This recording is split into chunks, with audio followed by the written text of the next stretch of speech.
ప్రాజెక్టులు నిర్మించి ఎడారుగా బీటలు వారిన పొలాలను పచ్చని పైరులతో పండించాలన్న ఉద్దేశంతో సాగునీటి ప్రాజెక్టులు ఆధునిక దేవాలయాలని పెద్దలు చెప్పారు. అదేవిధంగా తెలంగాణ ప్రజలు ఈ ప్రాంత వలసలు ఈ ప్రాంతంలో ఉన్న పరిస్థితులను పాలకుల యొక్క నిర్లక్ష్యాన్ని దృష్టిలో పెట్టుకొని నీళ్ళ కోసం నిప్పులు చెరిగే విధంగా తెలంగాణ సమాజం అంతా కొట్లాడింది. స్పీకర్ సార్, వారు గతంలో లెజిస్లేటివ్ అఫేర్స్ మినిస్టర్గా పనిచేసినారు. ఏదైనా ప్రత్యేక అంశం ఉన్నప్పుడు స్పీకర్ గారు ఎజెండాలో లేకపోయినా స్పీకర్ గారికి సర్వ అధికారాలు ఉంటాయి. ప్రత్యేకమైన సందర్భంలో ప్రత్యేకమైన అంశాల మీద స్పీకర్ గారు అనుమతిస్తే ఏ సభ్యుడైనా మాట్లాడొచ్చు. ఒకవేళ ఆ సభ్యులు మాట్లాడదలుచుకుంటే ఒకవేళ తమరు అనుమతిస్తే మిగతా సభ్యులకు ఎవరికి కూడా అభ్యంతరం లేదు. కాబట్టి దయచేసి సభా సాంప్రదాయాలను గౌరవిస్తూ ఈరోజు తెలంగాణకు ప్రధానంగా రెండు సాగునీటి తాగునీటికి వనరులు, ఒకటి కృష్ణానది కృష్ణా జలాలు, రెండు గోదావరి జలాలు. కృష్ణా జలాల మీద దాదాపుగా నిన్న తమరి అనుమతితోని కొంతమేరకు మనం చర్చించగలిగినాము. వాస్తవాలను ఈ రాష్ట్ర ప్రజలకు మనము చెప్పగలిగినాం. ఇక రెండవది గోదావరి జలాలు. గోదావరి జలాల మీద మీకు తెలుసా, ఆనాడు తమరు మంత్రిగా ఉన్నప్పుడే డాక్టర్ వైఎస్ రాజశేఖర రెడ్డి గారు, ఆనాడు పెద్దలు దేవేందర్ గౌడ్ గారు ఆదిలాబాదు నుంచి చేవెళ్ళ వరకు పాదయాత్ర చేసి తెలంగాణ ప్రాంతాన్ని సస్యశ్యామలం చేయాలి అని అంటే ప్రాణహిత చేవెళ్ళ నిర్మించాలి అని చెప్పి వారు పాదయాత్ర చేపట్టడం జరిగింది. ఆనాటి ప్రభుత్వం ఈ ప్రాంత ప్రజల యొక్క ఆలోచనను దృష్టిలో పెట్టుకొని ప్రాణహిత చేవెళ్ళ ప్రాజెక్టును ఆ రోజు ప్రారంభించడం జరిగింది. ఆ రోజు దాదాపుగా మొదట 12 లక్షల ఎకరాలు అనుకొని తర్వాత 14 లక్షల పైచిలకు ఎకరాలతోని 38,500 కోట్ల రూపాయలతో 2008లో టెండర్ పిలవడం జరిగింది. పనులు ప్రారంభమైనవి. అదేవిధంగా ప్రాణహిత చేవెళ్లకు డాక్టర్ బాబాసాహెబ్ అంబేద్కర్ గారి పేరు పెద్దలు వెంకటస్వామి గారి సూచనతో ఆ రోజు వారు విజ్ఞప్తి చేస్తే ఆనాడు ప్రాణహిత చేవెళ్ల పేరు డాక్టర్ బాబాసాహెబ్ అంబేద్కర్ గారి పేరు జోడించి పెద్దలు వెంకటస్వామి గారి సూచన మేరకు ఆ ప్రాజెక్టును పనులు ప్రారంభించారు.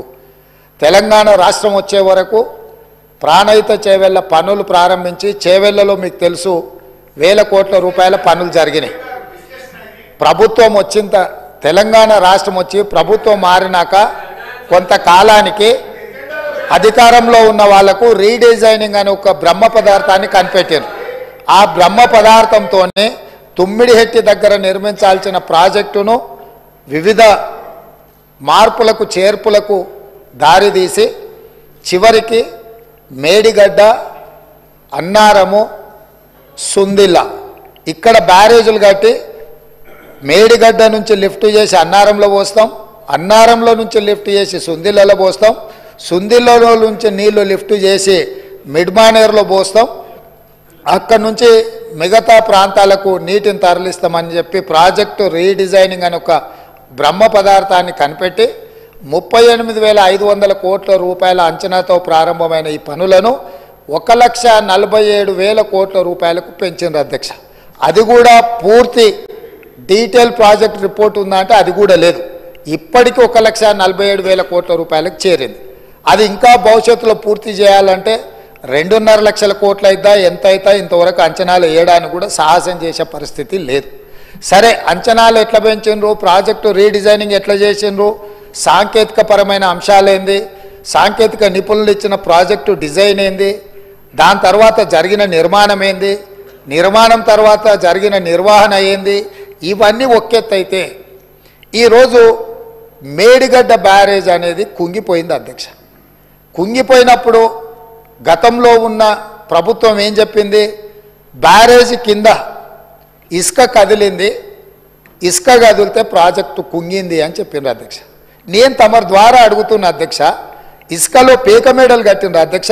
ఇసుక కదిలేటట్ల ప్రాజెక్టు బ్యారేజు కట్టి వేల కోట్ల రూపాయలు ఖర్చు పెట్టి ఈరోజు అది కుంగిపోయితే చుట్టూత పోలీసు పహారాలు, వాఘా బార్డర్లో కూడా అంత పోలీసు పహారాలు లేవు. అంటే భారత్ పాకిస్తాన్ సరిహద్దులో వాఘా బార్డర్ ఉంటుంది. అంటే పాకిస్తాన్లోకి వెళ్ళాలి అని అంటే అక్కడ మొత్తం శత్రు దుర్భేద్య విధంగా పహారాలు కాస్తుంటారు పోలీసులు, అక్కడ ఉండే ఆర్మీ. అంతకంటే ఈ మేడిగడ్డ ప్రాంతంలో పిట్ట కూడా ఎగరడానికి వీలు లేకుండా ఆనాటి ప్రభుత్వం ఆ కుంగిన బ్యారేజ్ను ఎవరిని చూడకుండా దాన్ని దాచిపెట్టిండ్రు. దాంతో కేంద్ర ప్రభుత్వం దీనికి సంబంధించి ఫిర్యాదులు అందిన నేపథ్యంలో నేషనల్ డ్యామ్ సేఫ్ అథారిటీ అధికారులను పంపించి ప్రాథమికంగా ఆ ప్రాజెక్ట్ ఏం జరిగిందో చూసి ఒక నివేదిక ఇచ్చిండ్రు. ఆ కేంద్ర ప్రభుత్వం నుంచి ఇచ్చిన సాంకేతిక నిపుణులు ఇచ్చిన నివేదికను కూడా గత ప్రభుత్వం తప్పుపట్టింది.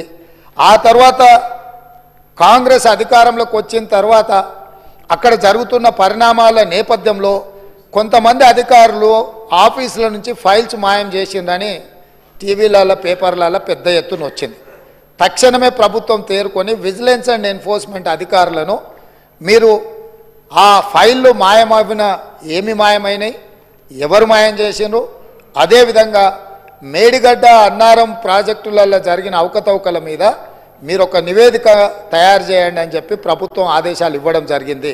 సాగునీటి పారుదల శాఖ మంత్రి ఉత్తమ్ కుమార్ రెడ్డి గారు సూచన మేరకు ఈ ఆదేశాలు ఇచ్చినాం. వాళ్ళు పూర్తి స్థాయిలో వీటన్నిటిని పరిశీలించి ప్రాథమికంగా ఒక నివేదిక ఇచ్చారు. అందులో తీసుకున్న నిర్ణయాలు కానీ, లోపభూయిష్టమైన నిర్మాణాలు కానీ, నిర్వహణలో జరిగిన నిర్లక్ష్యానికి సంబంధించిన చాలా విషయాలను వాళ్ళు నివేదిక ఇచ్చిండ్రు. ఆ నివేదిక నేపథ్యం